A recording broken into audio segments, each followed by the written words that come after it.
Welcome back to another edition of Fly Tying for Beginners. And today we're going to tie a bluegill woolybugger.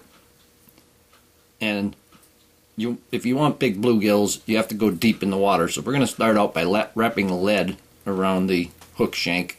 This hook is a general purpose size 4. I'm going to take 15 thousandths lead wire, and I'm going to wrap that whole hook shank.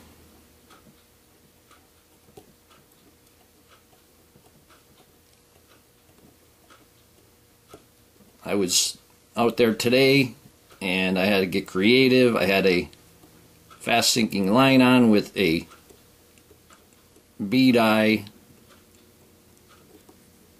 woolybugger, and I also had a jig head woolybugger, which went down pretty good. But I don't have any more of the jig heads. Gotta get back to the store. We're gonna make a chartreuse one. I have chartreuse bead eyes. I'm going to use orange thread, and we're going to get thread right at the behind the eye of the hook. Break that off, and we're going to tie the eyes in. 1, 2, 3, 4, 5 that way. 1, 2, 3, 4, 5 that way. And then take 5 under the eye and over the shank, and that will pull them tight together. And then you can repeat 1, 2, 3, 4, 5. 2, 3, 4, 5. Under the eye, over the shank. And now you can wrap down the lead to secure that.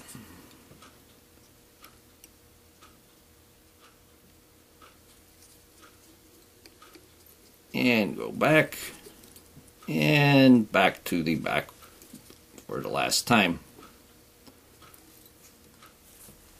Now for the tail, instead of using marabou, I have a olive, almost chartreuse ostrich feather. And these are smaller ones, and I'm gonna take about 6 or 8 of them. And the very tips are kind of ratty. I'm just going to break them. So we got a better. Now we're going to tie them in. We want them to be the length of the hook shank. Tie them right there. Secure them right in. Now I'm going to trim off the front just a little bit because they're going to go up into the eyes. So we get rid of that. And we're going to wrap the rest of it in. And this will help fill the gaps in the lead wire. Just give it a quick one forward and a quick back. Now I'm going to take a chartreuse saddle hackle, and I'm going to tie this in by the tip. So I'm going to take the hackle and I'm going to pull the fibers back.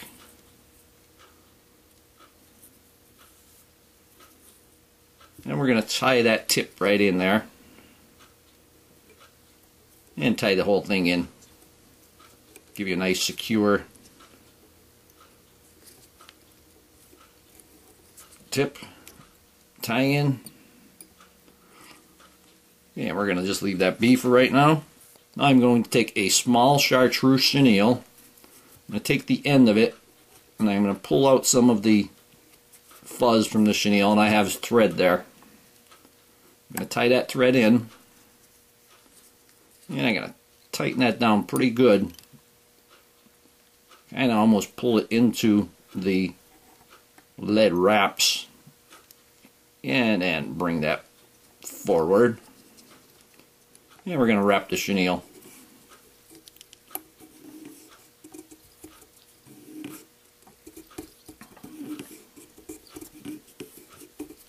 Wrap it tight, but you don't have to put them almost on top of each other. You could have them at at a leisurely, just touching. Get that right up to these eyes. And bring that back to the top. And we're going to tie that in.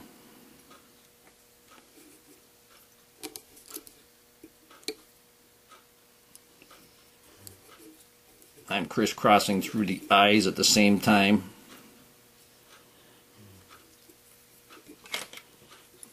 And we're going to trim that off. And we're going to take our hackle. We're going to wind the hackle. You can take the hackles and pull them all to one side. Don't hold too tight on the stem so you don't break it, but just push them to one side and bring them up. Push them to one side and bring them up. And they're all on one side.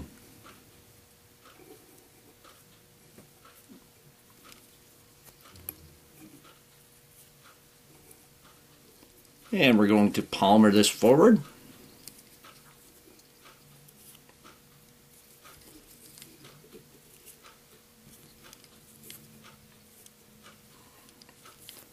And when we reach those eyes, put one last wrap right completely around at the eyes and tie that off.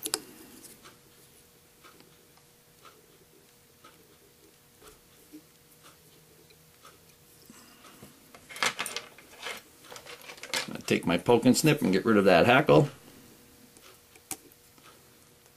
You can get a lot closer with the poke and snip than you can with scissors when you're around eyes especially.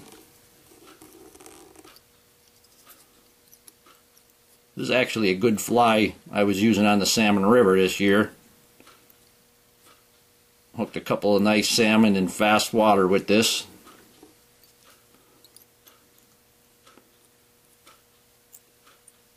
And I'm just going to make that head look pretty good. There we go.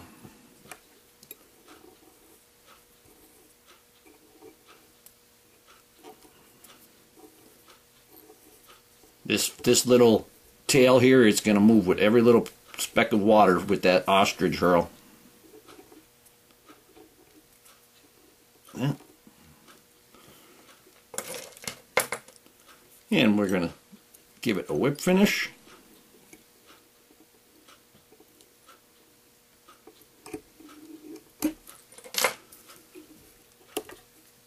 And we broke it off.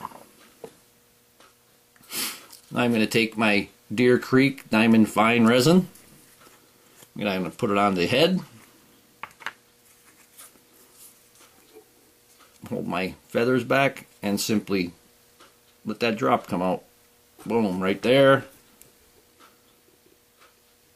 Boom, right there. Take the light. 1, 2, 3, that's done. 1, 2, 3, that's done. And the eyes are not going to come off. The thread isn't going to come apart. And if you don't lose it on a rock or a tree behind you, you'll have one that fly that's going to last a long time. Okay, I hope that you learned something from this video. Hope that you would subscribe to my channel. Please leave comments, questions, suggestions, and most of all, I thank you very much for watching my videos.